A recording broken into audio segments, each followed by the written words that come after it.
So on and so fourth. ठीक है, अगर कंपाउंडेड है मंथली तो कितनी बार कंपाउंड हो जा रहा है, 12 बार। अगर कंपाउंडेड है क्वार्टरली तो कितनी बार हुआ, annually it will be 2, if it is quarterly it will be 4। And then m into n, n हमारे नॉर्मल साल थे इंटू m, जैसे हम बचपन में करते थे इन compound interest, similarly we are going to do it, but actually 1 plus are to, अगर मैं सिर्फ उस सिनेरियो में 1 plus are to the power of e बताऊं, जो मेरा यहाँ पे लगना है 1 प्लस आर, जो भी CDF की वैल्यू मेरे को टेबल्स देखनी पड़ेगी, 1 plus are to the power of n ही होता है। तो 1 प्लस आर क्या है, अगर मुझे वो समझना है तो let me just do it this 1 plus the paper where they are talking about compounding semi annually. तब आप उस सिनेरियो में क्या करोगे, आपको उस सिनेरियो में इस वाले फॉर्मूले को याद करना है कि आपको r डिवाइड बाय m करना है। What is m, with 2 in semi annually, and यहाँ पे m इंटू m, अगर मैं कह 10 साल तो वो क्या हो जाएगा 10 into 2, that is 20 times it will B compounded. ठीक है, so that is the value of effective rate of interest. तो क्वेश्चन में सीधा 12% समझ के ये नहीं देखे ना कि पर एनम ही होगा, no, we need to thoroughly see कि पर एनम लिखा है या कंपाउंडेड एनुअली लिखा है या compounded semi annually, and then we need to make a decision कि हमें कैसे क्वेश्चन को प्रोसीड करें, राइट। ओके, मुझे जाना है फ्यूचर वैल्यू जो कि 10 पे है, मतलब 10 साल के बाद है। तो what I am trying to do here is T1 पे T2 मैं हर साल 4, 5, 6, 7, 8, 9, 10 मैं हर साल कुछ ना कुछ अमाउंट एक सेविंग्स अकाउंट में डाले जा रही हूँ। और मुझे बताओ, अगर मैं हर साल एक पर्टिकुलर अमाउंट एक सेविंग्स अकाउंट में डाले जा रही हूँ तो at the end of 10 in those savings, okay. इसमें भी अगर मैं फॉर्मूले की बात करूँ, आपको जरूरी नहीं है कि आपको सीधा बुक से वैल्यू देखनी है। What you can also do is you can also apply this formula straight away. ठीक है, तो फॉर्मूले की बात करें तो क्या होगा, 1 plus are to the power of T. ऐसे सोचे, फ्यूचर वैल्यू का फॉर्मूला क्या था, present value into 1 plus are to the power of N. अगर मैं इसको यहाँ नीचे लाऊं, डिस्काउंटिंग एंड कंपाउंडिंग टेक्निक दोनों उल्टे चलते हैं। ठीक है, so you need to have clarity कि क्वेश्चन में क्या पूछा है। ठीक है, this will look very easy, but what is the question asking, if you are able to understand that, then this is actually easy. Now let's now understand the concept of effective rate of return. Now effective rate of return का क्या मतलब होता है, जरूरी थोड़ी ना कि आपको रेट ऑफ रिटर्न दिया गया है तो वो पूरे साल के लिए दिया हो सकता है। It can be compounded annually, it can be compounded semi-annually, or it can be also compounded quarterly, monthly, so on and so forth. ठीक है, अगर compounded है monthly तो कितनी बार compound हो जा रहा है, 12 बार। अगर compounded है quarterly तो कितनी बार हुआ, 4 बार। अगर कंपाउंडेड है हाफ ईयरली तो कितनी बार कंपाउंड हुई वो वैल्यू, 2 बार। ठीक है, तो अब हमें ये समझना है कि इफेक्टिव रेट ऑफ रिटर्न होता क्या है। सो फ्यूचर में अगर जब हमें इफेक्टिव रेट ऑफ रिटर्न दिया जाता है और हमारे पास वैल्यू की हमें कंपाउंडेड फ्यूचर वैल्यू निकालनी है, तो the formula becomes now future value is equal to present value into 1 plus R divide by m। m is the number of times. Say if it is monthly, it will be 12. If it is semi-annual, it will be 2. If it is quarterly, it will be 4. And then m into n. n हमारे normal साल थे into m, जैसे हम बचपन में करते थे इन compound interest, similarly we are going to do it, but actually 1 plus r to the base of e, that is effective rate of return, is 1 plus r divided by m, that is the number of times, into to the power of m. So अगर मेरे को ये concept समझने की कोशिश करें तो एक क्वेश्चन से करते हैं। A deposit of 1000 is made in a savings account for a period of 1 year. The investor has two options, either 12% per annum compounded monthly, या तो आप ये ऑप्शन ले लो, या फिर 12.25% per annum compounded semi-annually. अगर मंथली है तो कितनी बार हो गया, m is equal to 12, और अगर सेमी एनुअल है तो m is equal to 2. Now if we put it into this formula, अभी मैं फ्यूचर प्रेजेंट वैल्यू की बात नहीं कर रही, अभी मैं बस आपको ये समझाने की कोशिश कर रही हूँ कि इफेक्टिव रेट ऑफ रिटर्न का क्या पर्पस होता है और क्या इफेक्ट हो सकता है। तो अगर मैं सिर्फ उस सिनेरियो में 1 plus are to the power of e बताऊं, जो मेरा यहाँ पे लगना है 1 प्लस आर, जो मेरी CDF की वैल्यू मेरे को टेबल्स देखनी पड़ेगी, 1 plus are to the power of n ही होता है। तो 1 प्लस आर क्या है, अगर मुझे वो समझना है तो let me just do it this 1 plus R is कितना, 12% डिवाइडेड बाय m इज 12, ठीक है, to the power of 12. Now this value is coming out to be 1.1268. ठीक है, with the help of the calculator. ठीक है, now if we look at this is case number 1. If I look at case number 2, मुझे क्या है 1 plus यहाँ पे कितना हो जाएगा 0.1225 डिवाइडेड बाय सेमी एनुअली, मतलब divided by 2 to the power of 2. ठीक है, now this is coming out to be 1.1263. अगर एक इन्वेस्टर सोचा जाए कि इन्वेस्टर 12% पे लेगा कि 12.25% पे लेगा, any rational person would take at 12.25% per annum because it is greater than 12%. Return ज्यादा ही बंदा चाहता है, राइट? तो हर एक रैशनल बंदा क्या बोलेगा कि मैं ऑप्शन बी चूज करूंगा.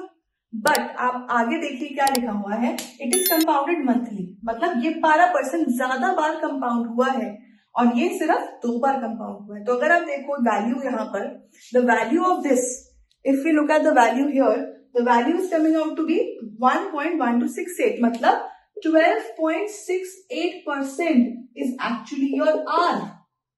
Okay, and in this scenario 12.63% is your R. So what is better?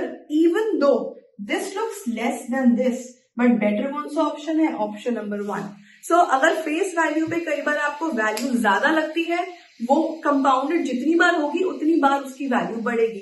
The simple concept of compound interest. ठीक है, तो आपको ये सीधा देखकर ये नहीं सोचना कि नहीं 12.25% is better. No, you need to think about the effective rate of interest. That is why understanding effective rate of interest is very important.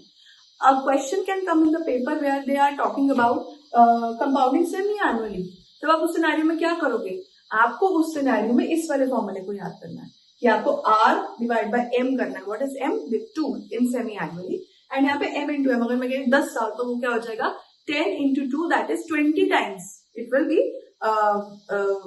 Compounded. ठीक है, so that is the value of effective rate of interest. तो question में सीधा 12% समझ के ये नहीं देख लेना कि पर एनम ही होगा. No, we need to thoroughly see कि पर एनम लिखा है या कंपाउंडेड एनुअली लिखा है या कंपाउंडेड सेमी एनुअली लिखा है, and then we need to make a decision कि हमें कैसे क्वेश्चन को प्रोसीड करना है, right? Okay, let's now continue and understand the concept of very important concept in the time value of money chapter is annuity. Now what is annuity? Annuity का मतलब होता है हर साल होने वाला. ठीक है, इंग्लिश लैंग्वेज में बोले तो annuity means that is happening every year. तो हो सकता है कि हम हर साल एक पर्टिकुलर अमाउंट इन्वेस्ट कर रहे हैं बार बार. ठीक है, नाउ इन दैट सिनेरियो अभी तक हमने क्या बोला था? अभी तक हमने बोला था कि मेरे पास प्रेजेंट वैल्यू है और मेरे पास फ्यूचर वैल्यू है. मुझे प्रेजेंट फ्यूचर वैल्यू पता लगानी है. प्रेजेंट मेरे पास अगर 10,000 रुपए है, 10K मेरे पास है, तो मैं क्या कर रही हूँ? सीधा जंप. पर अब because I am having annuity, I am not jumping directly to the future value. In time zero I have the present value figure. ठीक है, मुझे जाना है फ्यूचर वैल्यू जो कि 10 पे है, मतलब 10 साल के बाद है. So what I am trying to do here is T1 पे, T2 मैं हर साल 4, 5, 6, 7, 8, 9, 10 मैं हर साल कुछ ना कुछ अमाउंट एक सेविंग्स अकाउंट में डाले जा रही हूँ. और मुझे बताओ, अगर मैं हर साल एक पर्टिकुलर अमाउंट एक सेविंग्स अकाउंट में डाले जा रही हूँ, तो at the end of 10 years उसका टोटल मेरी फ्यूचर वैल्यू क्या बनेगी? तो पहले मैंने ये अमाउंट डाला 1000, फिर मैंने ये अमाउंट डाला, फिर मैंने ये अमाउंट डाला, फिर ये ऐसे कर करके अब जो T0 वाला प्रेजेंट 10,000 रुपए है वो कितने साल के लिए हो रहा है? 10 साल के लिए कंपाउंड.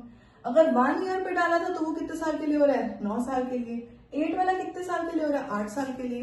तो ऐसे में हर एक अमाउंट जो मैं हर साल डालते जा रही हूँ वो डिफरेंट ईयर्स के लिए हो रहे हैं.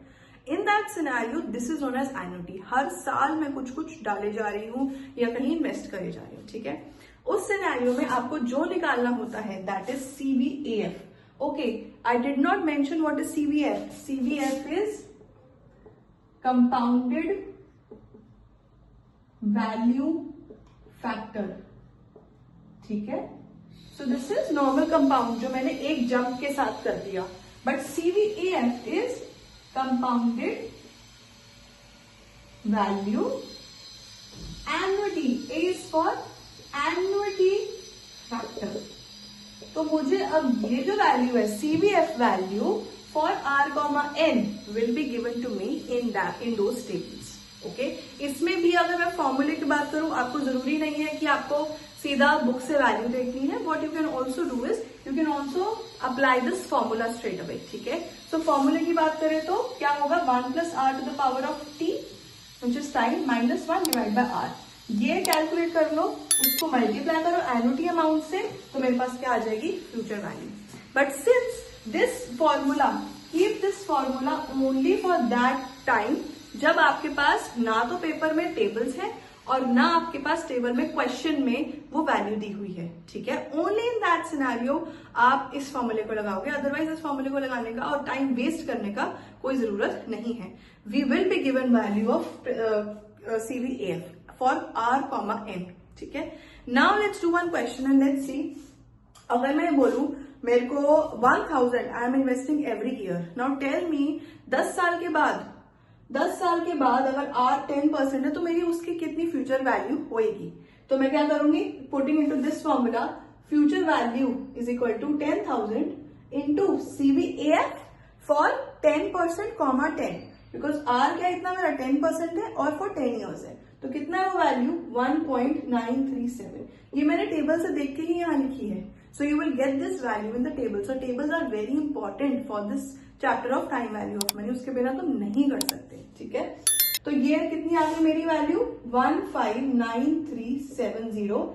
ये अगर मैं 10,000 रुपए हर साल 10 साल के लिए इन्वेस्ट करूं at the rate of return of 10%, तो मेरा कितना अमाउंट बन जाएगा, 1,59,370, ठीक है। ऑन द अदर हैंड अगर मैं दूसरा केस लेती हूँ wherein I have 9% rate of return और मेरे पास 10 ईयर्स के लिए मुझे करना, तो मैं क्या करूंगी, 10,000 इंटू 15.193, ठीक है। तो ये कितना हो जाएगा 151,930, तो मतलब 1,51,930 you will get if you invest 10,000 every month, if you have a rate of return of 9% and you are doing it for 10 years मतलब yearly. Now see, it is not semi-annually, it is not quarterly, it is not monthly, it is only annually. Annually का मतलब ही annuity होता है, तो जो वो investment की जा रही है वो annually ही करी जा रही है, ठीक है। So this is how we do it. Now these questions are not very difficult if you see from the point of view of the question. You just need to understand कि अगर आपने सही R, सही N और table में से सही value देख ली और क्वेश्चन को समझ लिया कि ये फ्यूचर वैल्यू चाह रहा है तो कंपाउंडिंग टेक्निक, अगर प्रेजेंट वैल्यू चाहता है तो discounting technique. So let's have a focus on what is discounting technique and how we are going to do it. Okay, let's continue. Now let's continue and focus on the next topic, that is the discounting technique. Discounting technique का मतलब होता है मुझे present value जाननी है। अगर मुझे future में पता है कि मेरी 1 साल के बाद मैंने कहीं पे इन्वेस्ट करा और मेरे को 1,08,000 रुपए मिलेंगे, 1,00,000 रुपए मिलेगा, तो वो मैं आज कितना इन्वेस्ट करूं कि मुझे 1,08,000 फ्यूचर में मिल जाए, या फिर मेरे फ्यूचर में इतना कैश फ्लो होने वाला है तो उसी कैश फ्लो की आज की में क्या वैल्यू है, मुझे ये जानना है। तब हम लगाते हैं प्रेजेंट डिस्काउंटिंग टेक्निक। और इसमें द फॉर्मूला हमने एक बात अगर वैसे सोचे, फ्यूचर वैल्यू का फॉर्मूला क्या था, present value into 1 plus are to the power of n। अगर मैं इसको यहाँ नीचे ले आऊं तो future value upon 1 plus are to the power of n, तो मेरी प्रेजेंट वैल्यू आ सकती है future value divide by 1 plus are to the power of n, तो मेरी क्या आ सकती है present value. What is this, this is the formula of present value. Now 1 into 1, तो 1 divide by 1 plus R comma n, तो ये क्या मेरा बन गया PVF for r comma n। ये क्या मेरा बन गया, तो मतलब PVF की वैल्यू कितनी हो गई 1 upon 1 plus are to the power of n, ठीक है। एक क्वेश्चन देखो, अगर उसने बोला R है 8%, फ्यूचर में इतनी वैल्यू है और 1 साल के बाद की वैल्यू है, तो आप मुझे ये बताओ कि मेरी प्रेजेंट वैल्यू क्या होगी।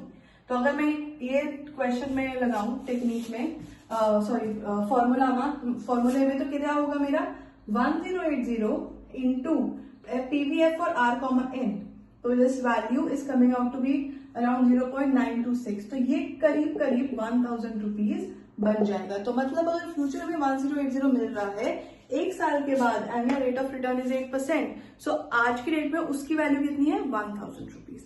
सो या फिर 1,000 रुपीज अगर आप आज इन्वेस्ट करते हो for 1 year at the rate of return of 8%, तो फ्यूचर में कितना बन जाएगा 1080। डिस्काउंटिंग एंड कंपाउंडिंग टेक्निक दोनों उल्टे चलते हैं, ठीक है। So you need to have clarity कि क्वेश्चन में क्या पूछा है, ठीक है। This will look very easy, but what is the question asking, if you are able to understand that, then this is actually easy. Now looking at annuity, अब हो सकता है ना कि हमने बोला कि हम हर एक साल कहीं इन्वेस्ट करें, ऐसा भी तो हो सकता है कि हर एक साल हमें कुछ पैसा आ रहा है, there is inward of cash flow every year. Now we want to know what is the present value of जो फ्यूचर में मुझे कैश फ्लोज आने वाले हैं, उससे क्या बोलते हैं एन्युटी। हर साल मुझे अगर आ रहा है तो उससे क्या बोलते हैं एन्युटी। तो अगर मैं ये देखूं तो यहाँ पे what is the value of PVAF, let's तो नाउ फ्रॉम द बुक अगर मैं बात करूं, मेरे पास ये सवाल है वेर इन R is 10%, N is 3 years and annuity में मैं हर साल मुझे 900 रुपए मिलते रहेंगे, तो वो बोल रहे कि आप मुझे प्रेजेंट वैल्यू बता दो।